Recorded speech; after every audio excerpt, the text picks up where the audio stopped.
Дурут салам, как вы поживаете? Мне очень хорошо, но, конечно. We, I'm sitting here on a massage bed. Okay, so the rest of the only fight that I haven't talked about on the main card is Marcin Tybura contra Alexander Volkov. So Volkov versus Tybura. The first thing I see with Volkov is a guy who gets gassed pretty early, but has got a lot left when he's gassed. So he knows that he gets gassed, and he's trained to fight gassed. And he does a pretty good job at fighting gassed. He has got excessive length. Excessive length. That's what gasses him out, is because it takes so much. In light of that, he also doesn't swing too hard, and he doesn't get himself off balance, which some guys with longer limbs can swing too hard and get themselves off balance. He's not trying to knock you out with every shot. He's just trying to keep you at distance and wear on you so that you're tireder or more gassed than he is. And if I was coaching Volkov, the very first thing that I would tell him to do is, I want you to get shredded and lose 10 pounds of saggy, maybe 20 pounds of sagginess, and gain the 10 or 20 pounds in muscle. I mean, almost only be so ripped that you're only doing a 5-10 pound weight cut. The reason is because that way he can get the quick twitch, and he can, more Israel Adesanya and less sloppy. Just no more sloppy, honestly. Marcin Tybura is the other way. He is a guy who is big and bulky and husky and a little bit fat, because that way he can cause more damage and have more pop on his stuff. He's quick. He's got pretty quick hands for as big and fat as he is. So again, that's just sloppy weight so that he doesn't have to be super quick and fight guys at a lower weight class. And he also can have more knockout power. He's got a pretty good sweep game. He can catch kicks. And he's got a pretty good takedown game. So I'm sure that just because he's a little more powerful, a little bit quicker, he's probably a little bit better on the ground. But then again, you just never know. I mean, I don't know what Volkov's skills are on the ground. I think I read somewhere where he's a Brazilian jiu-jitsu. I don't know if he's a black belt or whatever he is, but it's rare to see a Russian from Moscow, not be Sambo. So I'm sure it doesn't matter if he's Brazilian jiu-jitsu or not. In order to get training partners in Moscow, you got to do some Sambo. So I'm sure that he's got a pretty decent ground game package as well. It's hard for me to believe that a Russian coach would let somebody not have a good ground game, or at least a good pass or sweep game. So would I call this fight? No. I would not put money on it, and I would not. This is entertainment. You're going to have to wait for both guys to show you something more than just throwing haymakers in order to, really call the fight. So let's go back to Ankalaev versus, who is he fighting? Uzadmir. All right, so Ankalaev, again, smart. Great at baiting the trap and great at killing the animal when it gets in the trap, obviously. And then we have Uzadmir, who's a little bit better fighter. He's going to come in a little bit better shape than I thought he was. So that, again, gives him a little bit more of an advantage. It's a really good fight if Uzadmir can keep up the pace. Really jack up the pace. Then maybe Ankalaev has got to step out of his comfort zone, do stuff that he doesn't really like to do or doesn't want to do. But if he got a master of sport in Sambo from Russia, from Dagestan. He has fought littler guys that are just trying to push the pace. He's fought bigger guys that are just trying to slow it down. So it would be hard for me to believe that he can't handle the pace. And it would be also hard for me to believe that he is going to get gassed. Those guys are incredible endurance athletes by nature of where they're from and also how they train. So, you get a Dagestani bump. If you're from Dagestan and you're fighting in the UFC, that usually means you're a champion somewhere else. So first off, you had to get through Dagestan. Then you had to get a Master of Sport in Russia and then go back through the fighting circuit in either Dagestan or Russia. Then become a champion somewhere. Then you're in the UFC. So these guys, this is all old news. They're already a champion. They typically don't join the UFC until their skill set is about top 5 or top 10 in the UFC. You don't really see these guys whiff a lot. You don't see them miss a lot. You don't see, oh, this is the next Dagestansky prospect, Mohammed something off, and he comes in and sucks. You don't see that. You don't see them. They don't pick guys too early. They don't send in guys before they're ready. So typically, you're going to see a complete fighter who has been a champion somewhere, who's got elite level skills on top and on bottom. Very rarely do you see a guy who needs to clean up his striking, and when you do, it's Khabib Nurmagomedov, and he just continues to get better because he don't need no striking. Okay, obviously none of these guys are on that level to where they could have a big hole in their game and still beat you because everything else they do is so elite. It is such on another planet that you can't see it, you can't talk to it, you can't argue with it. You don't even know what it is, you just know he has it. And that's what I think. So, again, very impressed with Ankalaev and impressed with Uzadmir. I just don't think that Uzadmir, I just see him playing one game, and that is Barrage.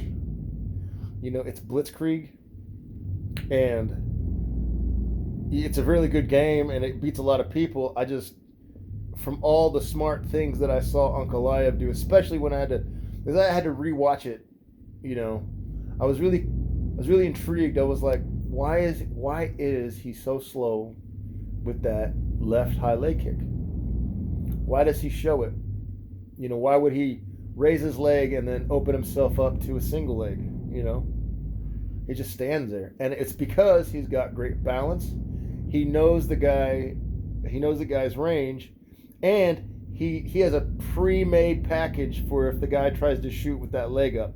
So it's just baiting the trap, and he wants to see where the guy goes. He's continuously analyzing the fight. He's continuously there's a predetermined, beautiful, complete game algorithm in his head that if he raises the leg and the guy lunges, then he's going to, push him down and he's probably just going to beat on him. But if the rules say that you can't hit a guy in the back of the head, then he, obviously has to flip him over, guillotine, sweep, or just go into guillotine. These guys typically don't like to go into guard, so he's probably going to use a guillotine sweep and then take mount, which is, one of my favorite guillotine sweeps. But they also do a lot of judo and a lot of wrestling, so he might try to enter in from a wrestling, or might try to enter in or roll the opponent over in a judo fashion. I don't know. All I know is that the guy is really smart. He's from Dagestan. Dagestan's producing a lot of very capable fighters, and everything that I saw from him just screamed smart. He's fluid, very nimble, very in control. I don't ever see him panic. I don't see his heart rate go up. Quick hands when he needs quick hands. Slows it down, like I said, master of tempo. So there's a lot of great things to say about Ankalaev. I even think that Ankalaev could go take Glover Teixeira and Jan Blachowicz. I don't know if he's, we'll see if he's capable of beating those kind of guys, but he's ready for the big lights. watching the tape, you're just kind of, you're like, here we go again. Here is a true martial artist from the Russian mountains who, um, you know, I can't. It's martial artist is what I see. Somebody who has the hidden spiritual connection to all things through martial arts. There is a spirituality with martial arts, and if you can calm yourself in that really Zen type of way, and really connect, to your higher self and the higher consciousness of the universe through martial arts, which is a way to do it. Why? Because martial arts were invented by Adi Yogi. Okay? If you don't know it, go look it up. And if you're Islamic or Christian or something and don't think that Adi Yogi was a god, he didn't have to be. He just has to be the guy that invented the martial arts. And Adi Yogi means the first yogi. Y'all can argue about his divinity. I don't care. What I care about is I see that aspect, that true martial artist, the just something about him you can tell when you see it, and you know, and I see it in a lot of the Dagestansky guys, and it's because they do connect, and I think their true devotion to Islam makes them better martial artists. It gives them discipline, and it also connects them to higher things on higher levels. And I see it there. I said it, and I see it in Ankalaev and Uzimir. I, he would strike me as a Turkish guy that is Turkish via Switzerland, and I would assume with that kind of background that he would be a very, very good wrestler, have a very, very good understanding of um, leverage. But a master of sport in Sambo has a better understanding of balance. So I kind of would just initially give the bias, there. Um, and obviously he's really heavy-handed. Volkan Uzmir, very heavy-handed, very very quick. Yeah, like I said, I mean, I just think that he's just gonna try to punch too much and punch too fast, and I just it's just gonna he's gonna leave himself open to be off balance, and I think that that's when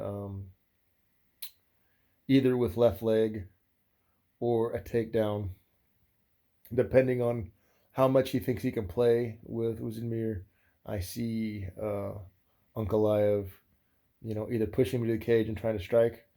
Um, but I mean, if his fists are too wild, if the fury is just too relentless, then he might have to go into Sambo and do some crush, some top control or side control or whatever. Um, but I mean, this thing could also end pretty quick in the first round with Uzadmir trying to dance around, trying to throw too many kicks, trying to run, and then you don't chase judokas, you just don't. And some wisti kak judoki, you know, or what am I trying to say? So some sambo players are the same in that regard with judokas. They don't chase them. Don't chase them. Now the guys from the Caucasus Mountains kind of like to push. They just like to push and angle and get you to the cage and then shoot. But in the training, they're it's pretty easy to get a single underhook uchimata from somebody who's actively chasing you. Especially if they're just a little bit off balance, and when they're throwing a lot of furies of punches, that means that they're gonna give up a hook. There's a hook there. So, um, you know, if I was fighting Ankalaev, it would be the slowest fight ever. It would be slow because I would make him come to me, and once he chased me, I would try to get my head out of the way, and that's why I would be doing throws like Oguruma and Uchimata and so on and so forth. Because if he kicks me square in the ass, you know, my life doesn't change, But if he kicks me square in the head, my life changes forever. So I would be doing nothing but trying to get him to come at me, and then either get him with some sutemiwaza suicides, um, or like I said, go in there and try to get a waist or get an underhook, and then go that route. Because I think that Uzadmir could pick up Ankalaev. I don't think Ankalaev is like, you know, gonna gonna cut so much weight that he's gonna come back, 30 more pounds of water and glycogen and whatever. And on the other hand, I also think that Uzadmir, I think he's a big weight cutter. I think he tries to walk around a bit of a fat boy. But from the photos that I saw, it looks like he is in some shape, which is good news for him and us, because the better shape he is, the more barrage he can do, the better fight he has. And that's his chance to win, is just stick on him. Just stick on Ankalaev and just pound until one of them works. That's all you got to do. It's just that easy. Anyway, so that's all the fights I'm calling. That's all the work I'm doing. Y'all can just enjoy that. And Khoda, may the protector be with you. Khoda Hafez. Khodafez.